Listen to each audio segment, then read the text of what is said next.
Assalamualaikum warahmatullahi wabarakatuh, saudara. Kembali lagi berjumpa dalam Sapa Kalsel, dan di pagi hari ini kita akan membicarakan eh, persiapan pemilu, karena beberapa bulan dalam sudah masuk dalam hitungan hari.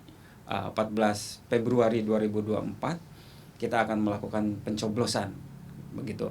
Dan di pagi hari ini sudah hadir dari KPU Provinsi Kalimantan Selatan, dari Divisi Sosialisasi, Pak Fahmi Failasofa. Siap. Benar ya namanya ya? Siap, benar. Benar.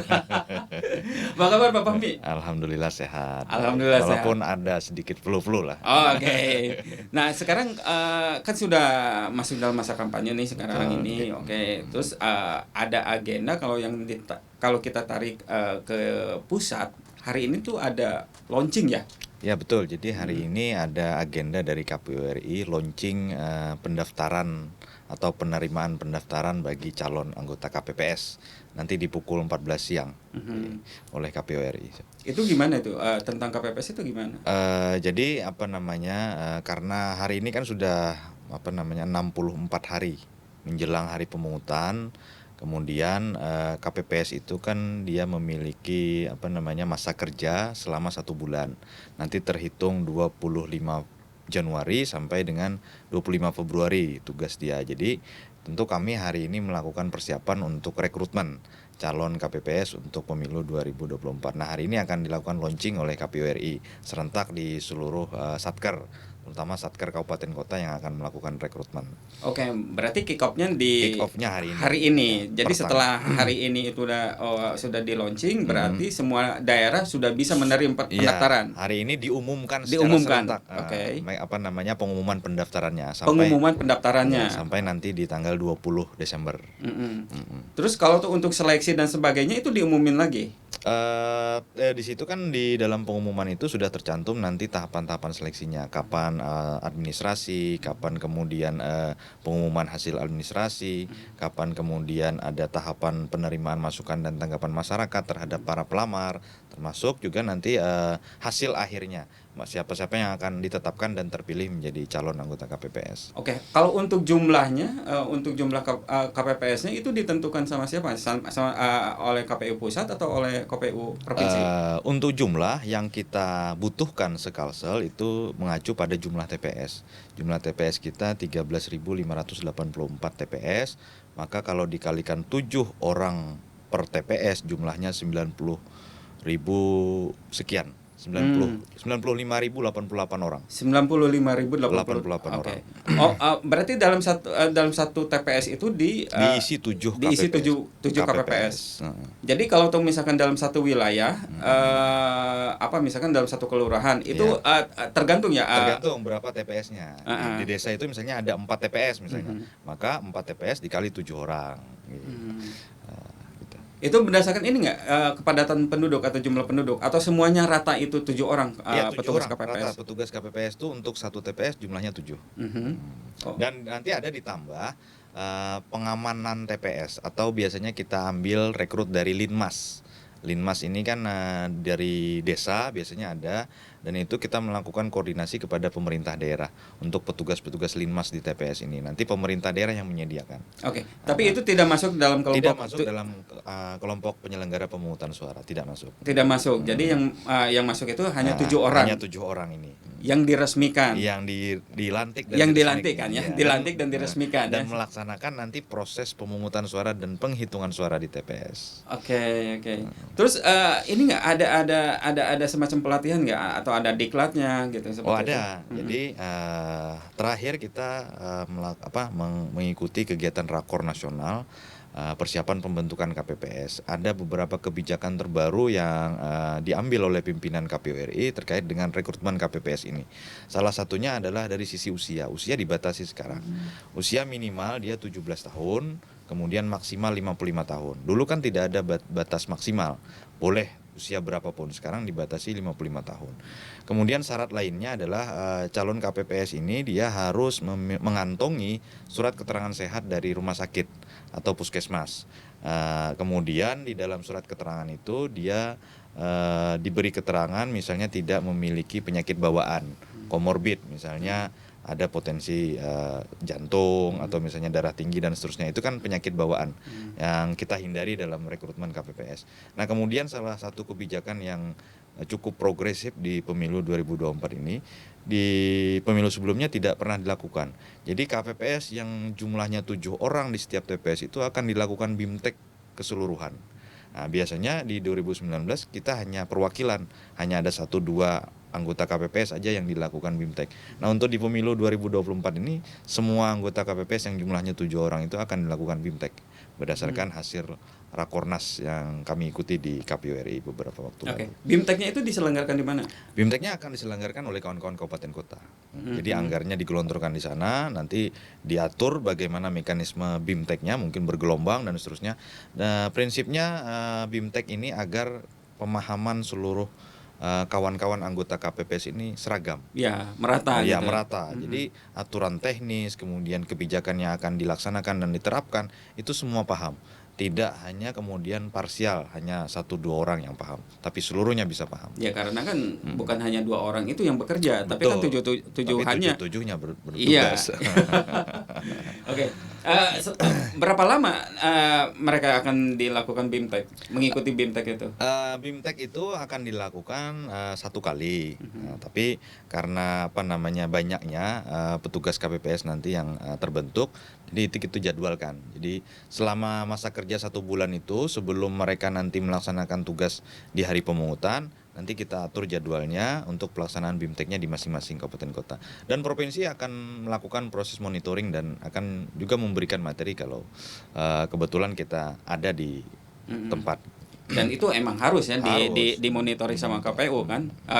Maksudnya itu KPU provinsi. KPU provinsi. Apakah ini berjalan atau tidak? Tidak. Oke. Kalau BIMTEK itu ada batas maksimalnya berapa hari sebelum pencoblosan atau bagaimana? Ya, seminimalnya kan itu bisa kita lakukan jauh hari sebelum hari pemungutan dilaksanakan, sehingga mereka bisa nanti pada saat menjelang hari pemungutan kan mereka juga perlu mempersiapkan hal-hal lain.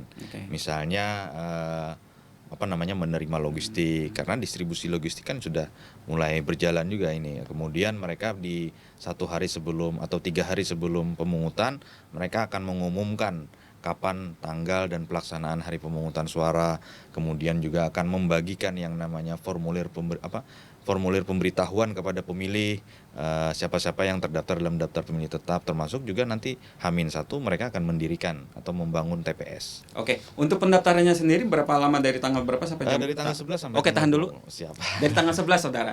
Kita akan kembali setelah jeda iklan berikut ini.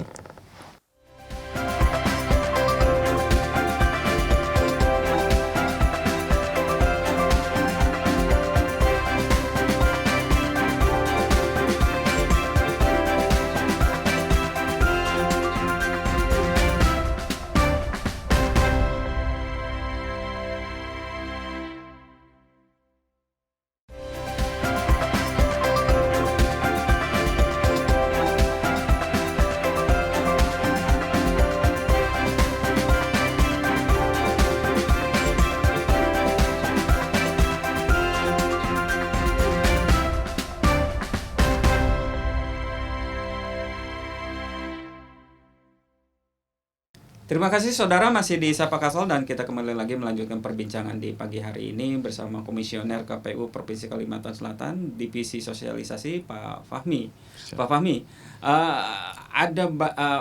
mulai pendaftaran itu dari tanggal berapa sampai tanggal berapa itu untuk KPPS itu? Siap. Jadi pendaftaran itu kick off-nya mulai hari ini. Jadi dari tanggal 11 sampai dengan tanggal 20. Jadi pengumuman juga dimulai hari ini. Jadi sejak besok hari sebenarnya sudah bisa menyampaikan berkas kepada kawan-kawan PPS di masing-masing wilayah. Jadi dari tanggal 11 sampai 20 itu penerimaan berkas oleh PPS. Oh, jadi daftar itu ke PPS bukan ke KPU? PPS, bukan KPU.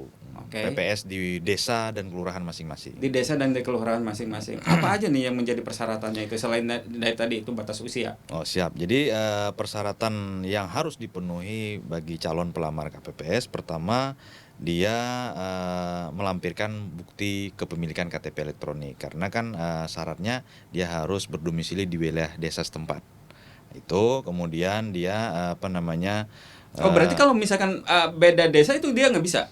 Nggak harus bisa? di wilayah setempat. Oh, harus di wilayah Harus setempat. di wilayah setempat. Oke. Kemudian melampirkan surat keterangan sehat tadi dan tidak ada penyakit bawaan. Kemudian syarat lainnya dia tidak pernah dipidana penjara berdasarkan putusan pengadilan. Kemudian dia tidak pernah terlibat sebagai anggota atau pengurus partai politik dalam kurun waktu 5 tahun. Kemudian syarat lainnya adalah dia melampirkan surat pernyataan. Salah satu isi poin dari surat pernyataan itu dia tidak memiliki ikatan perkawinan sesama penyelenggara pemilu. Jadi tidak boleh suami istri menjadi penyelenggara. Oh, tidak boleh. Tidak boleh. Dan itu syarat mutlak itu seperti Mutlak. itu. Walaupun misalkan penyelenggara pemilunya itu ada di luar daerah gitu seperti itu. Iya, tidak boleh. Tidak boleh. Karena penyelenggara pemilu itu kalau kita melihat di ketentuan undang-undang, penyelenggara pemilu itu kan KPU, Bawaslu dan DKPP. Bawaslu itu dari tingkat pusat, Bawaslu provinsi, Bawaslu kabupaten kota, Panwaslu kecamatan, Panwaslu kelurahan desa, pengawas TPS itu jajaran Bawaslu. Kalau KPU sama, KPU pusat, KPU provinsi, KPU kabupaten kota, kemudian PPK, PPS, KPPS, PPSLN sama KPPSLN juga. Nah, itu yang dimaksud sebagai penyelenggara pemilu. Iya. Berarti panjang ya, panjang. berarti banyak juga. Di mana itu ada yang menyangkut berarti tidak boleh tidak gitu. boleh. Karena kalau nanti teridentifikasi mereka itu ikatan suami istri tentu tidak akan memenuhi syarat. Seperti itu. Baik itu dari KPU dan baik itu dari Bawaslu. Seperti itu. Dan nanti ketika kawan-kawan KPPS ini sudah mendaftar, nanti dinyatakan misalnya memenuhi syarat, nanti akan dilakukan screening riwayat kesehatan. Nah, ini bekerja sama dengan Jaminan Kesehatan Nasional BPJS. BPJS Kesehatan. Nanti kawan-kawan KPPS ini akan dilakukan screening kesehatannya.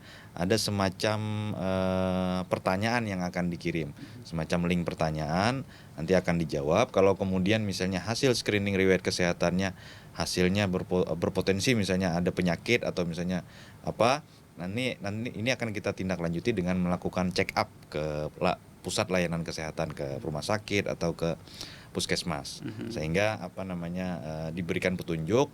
Misalnya Bapak perlu istirahat, perlu banyak minum air putih misalnya, karena tugas KPPS ini kan cukup berat, karena pada proses pemungutan suara itu berlangsung dimulai pada pukul 7 pagi, kemudian berakhir di pukul 12 siang untuk pemungutan suaranya, dilanjutkan nanti pukul 13 siang penghitungan suaranya sampai dengan besok hari tanggal 15 Februari paling lambat sampai pukul 12.00 WITA waktu setempat.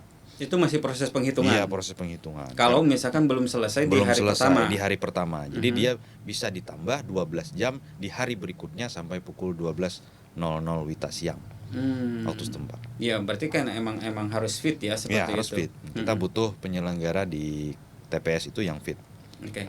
Kalau untuk istilahnya kuotanya itu ada berapa perempuan, berapa laki-laki diatur juga nggak? Iya, di ketentuan perundang-undangan kita tetap memperhatikan keterwakilan 30% perempuan. 30% perempuan. Jadi tidak menutup kemungkinan nanti di proses seleksi itu ada saja jumlah pelamar itu yang membludak mungkin. Nah, kita harus menentukan. Di situ harus bisa mengidentifikasi mana yang benar-benar bisa mampu mengerjakan tugasnya di hari pemungutan. Kita lihat dari sisi kapasitas, kemudian pengalaman dia, kemudian dari sisi kesehatan, usia juga. Nah, kalau misalnya ada yang sama dari sisi kapasitas, tentu kita utamakan perempuan untuk dipilih gitu. Kalau misalkan dia sudah pernah menjadi anggota KPPS sebelumnya, itu masih bisa diterima? Masih bisa. Malah lebih bagus kalau dia punya pengalaman. Tapi kita tidak menutup peluang bagi generasi milenial yang ingin berkecimpung juga sebagai penyelenggara pemilu. Biar ada regenerasi lah penyelenggara pemilu. Yang jelas kan ada cuma batasan usianya itu dari 17 sampai 55. Sampai 55. Ya. Tapi kalau untuk berbicara tentang pengalaman, kalau misalkan dia beberapa kali mengikuti itu sah-sah saja berarti. Itu sah-sah saja boleh. Boleh ya. Boleh. Bahkan kita prioritaskan bagi mereka yang sudah berpengalaman. Yang penting syarat usianya sesuai dengan ketentuan 17.55. 17.55. Oke, kalau toh ini udah masuk ke kampanye nih. Bagaimana nih perkembangan kampanye di Kalimantan Selatan sendiri? Untuk kampanye sendiri kita hari ini sudah masuk hari ke-14 dari 75 hari pelaksanaan kampanye yang ditetapkan oleh KPU RI kan. Dari kita hari ini sudah masuki hari ke-14, memang ada beberapa kegiatan-kegiatan kampanye yang sudah dilaksanakan baik itu oleh pasangan calon maupun partai politik. Nah, untuk kampanye sendiri bagi peserta pemilu tentu mereka harus menyampaikan pemberitahuan kepada pihak kepolisian dan surat pemberitahuan itu ditembuskan juga kepada KPU maupun Bawaslu sesuai dengan tingkatannya. Kami KPU Provinsi hari ini sudah membuat surat keputusan tentang lokasi pemasangan alat peraga kampanye untuk pemilu di provinsi. Nah, itu berdasarkan penetapan surat keputusan penetapan lokasi pemasangan alat peraga kampanye yang telah dibuat oleh kabupaten kota. Oke, kalau sekarang itu ada perbedaan nggak dengan kampanye sebelumnya? Oh, jauh ada perbedaan, banyak sekali perbedaannya. Jadi kalau pemilu 2019, kalau bicara 2019 itu kampanye kita paling lama 7 bulan. Sementara di pemilu 2024 ini sangat singkat sekali, cuma 75 hari. 75 hari. Kemudian di 75 hari ini berbagai metode kampanye bisa dilakukan oleh peserta pemilu. Salah satunya misalnya memasang alat peraga kampanye, menyebarkan bahan kampanye, kemudian melaksanakan kampanye pertemuan tatap muka, pertemuan terbatas, juga kampanye di media sosial. Ada beberapa yang kita fasilitasi. Salah satunya adalah pemasangan alat peraga kampanye. Kita akan fasilitasi peserta pemilu dalam pemasangan alat peraga kampanye. Cuma jumlahnya tidak banyak. Jadi di masing-masing provinsi itu kami pasang di ibu kota provinsi. Itu ada satu reklame untuk seluruh pasangan calon dalam satu media baliho atau reklame, kemudian satu reklame untuk seluruh partai politik peserta pemilu. Jadi ada 18 lambang parpol nanti akan kita pasang di ibu kota provinsi, dan ada 9 calon DPD semuanya dalam satu media yang kita pasang, dan itu berlaku juga untuk di KPU kabupaten kota. Oke. Sekarang ada ini nggak, ada zona waktu ataupun tempat untuk partai politik atau peserta pemilu untuk melakukan kampanye? Kita tahan dulu. Kita kembali saudara setelah jeda iklan berikut ini.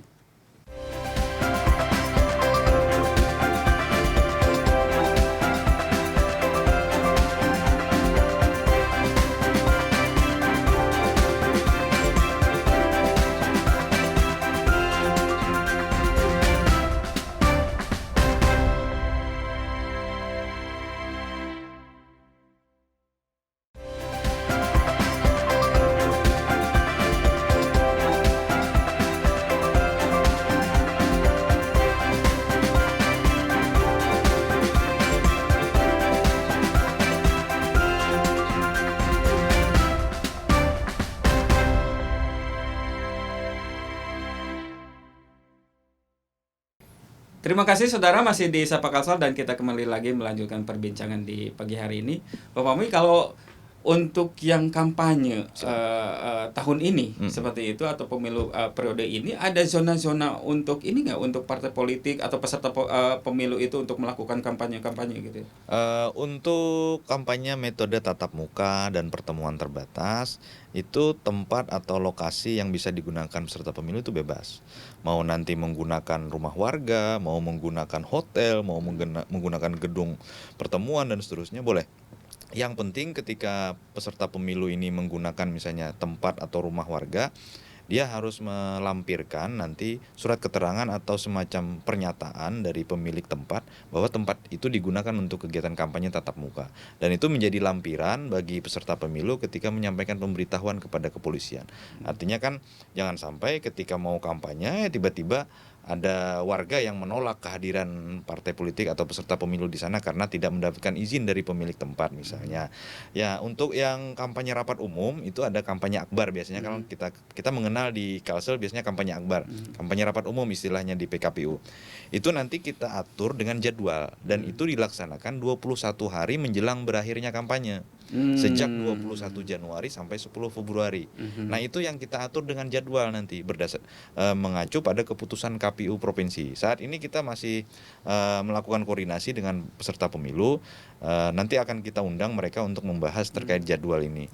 Tapi ketentuannya itu kan bisa ditetapkan 1 hari menjelang dimulainya kampanye rapat umum.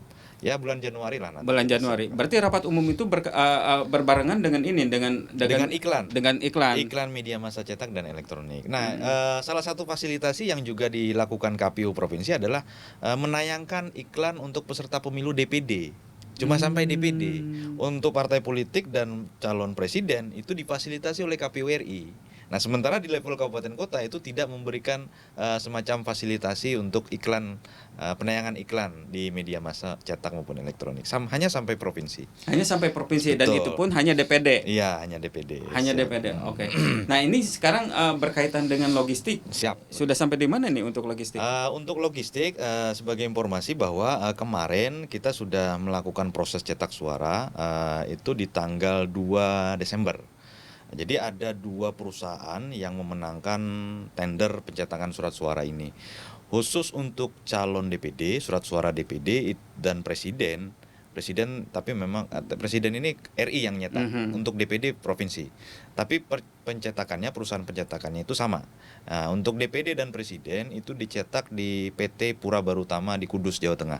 Nah, ini sudah mulai di tanggal 2 Desember kemarin. Kemudian untuk surat suara DPRD provinsi dan DPRD kabupaten kota ini dicetak di PT Temprina Gresik, Jawa Timur. Informasi terakhir hasil pemantauan kita, karena ada sekretariat kita yang standby di sana 24 jam melakukan proses pengawasan bersama dengan kawan-kawan Bawaslu dan Kepolisian Daerah Kalimantan Selatan. Informasi terakhir, pencetakan sudah rampung dan akan dilakukan pengepakan, dimasukkan dalam dus-dus, dan ini akan dikirim ke Kalimantan Selatan. Untuk DPRD itu informasi terakhir menggunakan 21 kontainer, dan untuk DPD ini ada 6-7 kontainer melalui Pelabuhan Tanjung Perak Surabaya dan akan dikirim ke Pelabuhan Trisakti Banjarmasin. Oke. Berarti itu sesuai dengan ini ya, dengan jumlah DPT? Ya, sesuai dengan jumlah DPT ditambah dengan 2% surat suara cadangan. Ditambah 2% surat suara cadangan. Ditambah dengan 1.000 surat suara PSU untuk di masing-masing daerah pemilihan. 1.000 surat suara PSU. Iya. Kalau misalkan itu terjadi PSU. Iya. Dengan logo khusus PSU. Iya. Dan itu pun hanya dibatasi maksimal 1.000. 1.000 per dapil. Kalau misalnya nanti ada banyak TPS yang PSU, nanti kita laporkan kembali ke perusahaan untuk ditambah. Misalnya kurang. Oke.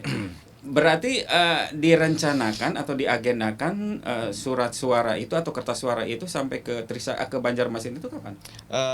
Kalau sesuai dengan informasi yang kita terima dari pihak perusahaan, kalau hari ini itu mereka melakukan proses packing dan memuat ke dalam kontainer-kontainer, mungkin besok secara bertahap kontainer ini sudah menuju ke Pelabuhan Tanjung Perak Surabaya, akan dikawal juga dengan kawan-kawan dari Kepolisian Daerah Jawa Timur. Dan tentu nanti proses pengiriman ini 2-3 hari ya melalui jalur laut. Nanti setelah itu ketika sampai di Pelabuhan Trisakti, ini langsung kita lakukan distribusi sesuai dengan dapilnya masing-masing. Misalnya yang datang itu misalnya adalah Kota Baru, tentu akan kita langsung berarti tidak di full dulu di kantor provinsi? Langsung kirim. Jadi bertahap dia datang, bertahap. Dan kawan-kawan kabupaten kota nanti kita minta standby untuk juga bekerja sama melakukan proses pengawalan surat suara ini. Karena ini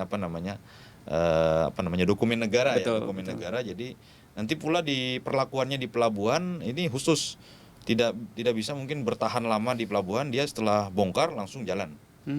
Jadi prosesnya seperti itu. Ada proses pemeriksaan juga untuk wilayah mana, untuk dapil mana gitu, seperti itu. Dilakukan pemeriksaan berupa dokumen dan akan dilakukan proses serah terima BAST, berita acara serah terima bahwa ini sudah dikirimkan oleh pihak vendor, lalu sampai di pelabuhan, mungkin nanti akan dilakukan prosesnya oleh jajaran KPU provinsi. Oke. Untuk pelipatan kertas suaranya itu diserahkan ke kabupaten kota. Untuk pelipatan surat suaranya nanti akan diserahkan dan dilaksanakan di kabupaten kota. Oke. Ada berapa dapil sih Pak untuk pemilu tahun ini? Untuk daerah dapil di Kalimantan Selatan ini jumlahnya ada 64 dapil. 64 dapil. Jadi di kabupaten kota itu ada 53.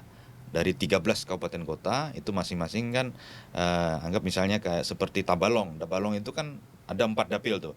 Nah, jadi ada rata-rata 4 sampai 5 dapil di setiap kabupaten kota. Jadi totalnya ada 50. Untuk DPRD-nya. Ya, DPRD-nya ada 53 dapil. Kalau digabung keseluruhan dengan Kalimantan Selatan, DPRD Kalsel kan ada 7 dapil. 7 dapil. Oh, Nah, ya, untuk DPRD Kalsel. Ya, Oke. jadi KPU Kalsel ini mengelola 64 dapil seluruhnya. Dan Hmm. ini kita pastikan jangan sampai nanti ada surat suara yang tertukar di dapil-dapil yang ini di kabupaten kota. Jadi misalnya dapil DPRD Provinsi Kalimantan Selatan, kalau dia Kalsel 1 tentu harus turun di Banjarmasin. Nah, surat suaranya jangan sampai nanti turunnya justru malah di HSU atau di mana. Ini kan tertukar nanti surat suaranya. Kita pastikan itu. Kalau untuk DPD? Untuk DPD dia ruang lingkupnya seluruh daerah wilayah Kalimantan Selatan. Oke. Jadi seluruh kabupaten kota menerima surat suara untuk DPD, termasuk surat suara presiden juga diterima oleh seluruh kabupaten kota. Karena pasangan calon dan DPD ini khusus DPD ya, DPD dia daerah pemilihannya adalah provinsi, seluruh provinsi. Untuk presiden itu seluruh wilayah NKRI. Oke. Sedikit aja ini untuk logistik pemilu ini berarti sudah semuanya ada. Ya, semuanya sudah siap, sudah cetak, dan ini kami juga kejar-kejaran kemarin. Termasuk juga dengan tinta ada. Ya, tinta sudah. Sudah beres Kalau berarti. untuk surat suara ini masuk dalam tahap logistik tahap 2. Nah, kalau yang tahap pertama kemarin kita sudah distribusikan kotak suara, kemudian bilik suara, tinta dan kabel tis pengaman pengaman kotak suara dan segel. Okay. Itu yang tahap pertama. Yang tahap kedua ini surat suara dan formulir juga ada di tahap 2. Kemudian sampul itu juga ada di tahap 2. Yang hari ini mau distribusi surat suara nih. Oke, berarti tahap terakhir. Tahap terakhir ya. Oke. Baik, terima kasih Pak Fahmi karena ini terbatas dengan durasi. Siap. Demikian saudara perbincangan di pagi hari ini. Kita akan kembali di episode berikutnya. Sampai jumpa. Siap.